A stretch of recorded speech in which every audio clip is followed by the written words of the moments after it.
Today we're going to break down and learn from some of the best FPV drone shots I have ever seen in my life. Just wait till you see some of these shots.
Stewart here from Drone Film Guide, the channel where we learn to fly like filmmakers.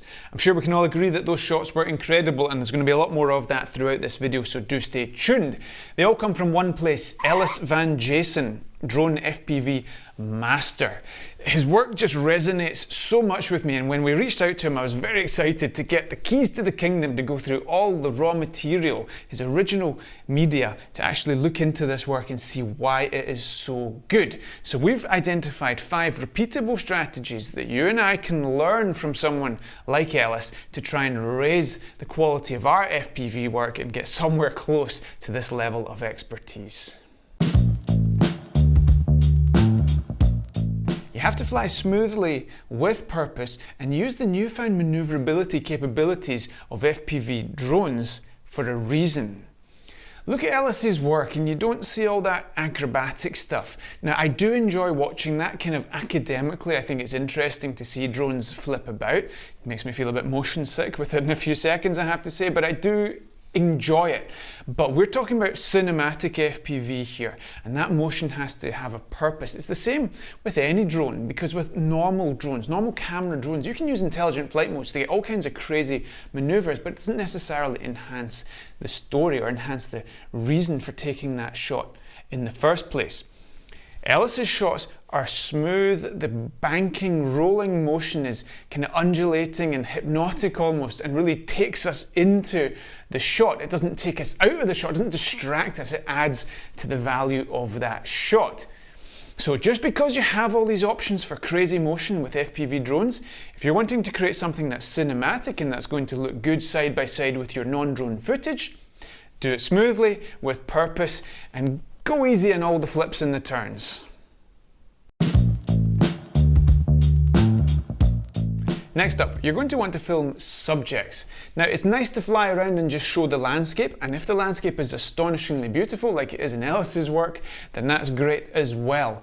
But you can really take your work to the next level if you film something, a building, a person, a vehicle. It doesn't really matter what, but it just adds so much dimension to your shot.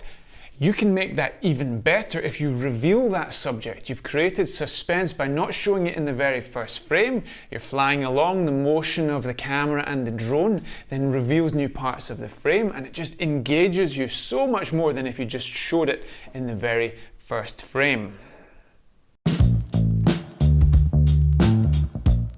Adding depth is a technique used all the time in filmmaking to turn a bland shot into something far more exciting, and we see it all the time here in ELLIS's work. Very often the drone is flying low and close to the ground, and that does a few things. It really enhances the sense of motion because the ground becomes a foreground element. It's close to the camera, it's in the foreground. That sense of speed is enhanced, but it also gives us layers within the shot because we have foreground, midground and background, and that's a much more interesting three-dimensional composition. You can then take it to the next level where those foreground elements can be used to obstruct other parts of your composition. So here we're flying in, the grass is in the foreground and it's obstructed that car that is now revealed, and we're now flying towards that car as our eye is moved from the grass to the car, and we have this fantastic, engaging, multifaceted, layered shot. If some of these tips are starting to sound familiar to regulars on the channel, it's because they are. If you think about FPV drones, what they've given us is a new way of moving the camera, and that's a very exciting thing, but it's only one component part of creating good cinematography. We have a 5-step framework to break this down in terms of creating suspense, depth, we've covered those two already, motion we're discussing as we speak, light and composition we'll touch on in a minute. If you really want to get into it, then do check out our 8-hour drone cinematography masterclass. You can become the best drone pilot that you can be. And certainly as a stepping stone towards that, do grab yourself a copy of our free ebook, From Drone Zero to Drone Hero, 37 drone tips to get you flying like a filmmaker. As I say, we're talking about concepts that are as old as moving images and applying them to our new world of FPV droning.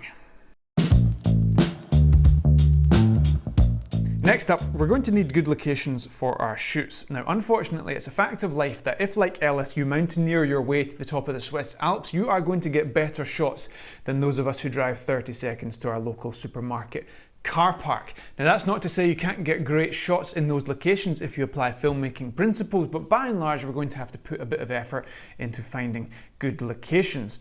In that respect, Google Maps and Google Earth are your best friends. You can do a huge amount of fact-finding and sightseeing from the comfort of your home. Lighting can make or break a shot, and we can see from Ellis's work that he's really used that to his advantage. Now, what is good lighting? Very often we talk about golden hour, so sunrise and sunset, and Ellis uses it to very good effect here in his footage. We have some stunning sunsets, I'm assuming they are. The shadows are long, the colours are beautiful in the sky, there's a warmth in the image, and I absolutely love it. If in doubt, patiently wait for sunset and you will normally be rewarded.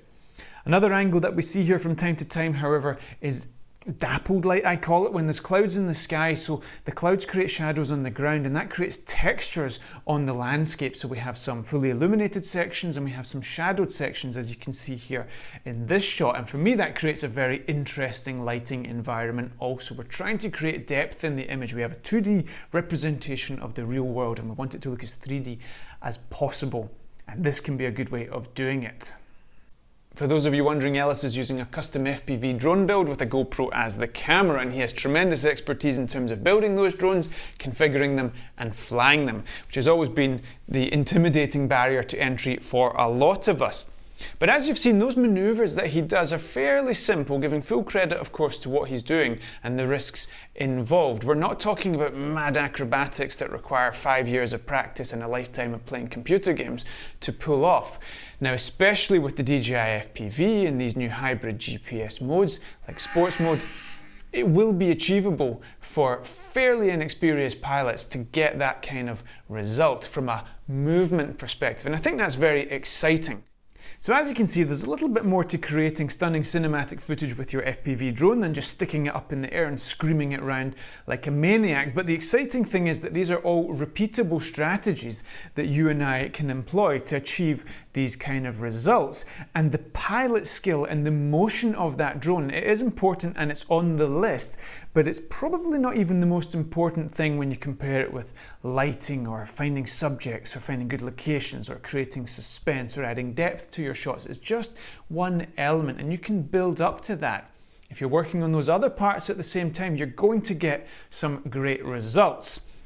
I'm very excited, hopefully when travel restrictions lift a bit and we can get out of this no-fly zone that we are currently sat in here in Spain, we can do a little bit more like this and hopefully try and emulate some of Ellis's work in that respect with the DJI FPV drone, which is the system that I'll be using from this perspective. Now, stay tuned on the channel. We're going to get the man himself on to give some tips. He's obviously an expert at flying these things, and I think he has tremendous insight that he can share with you, and I'll be excited to introduce you to Ellis here on the channel at some point soon, hopefully. So do stay tuned, subscribe, get yourself a copy of that free ebook, and if you do want to be the best drone pilot, professional, enthusiast, photographer, videographer that you can be, grab yourself a copy of our drone cinematography masterclass. Pleasure to talk to you as always, and we will see you next time.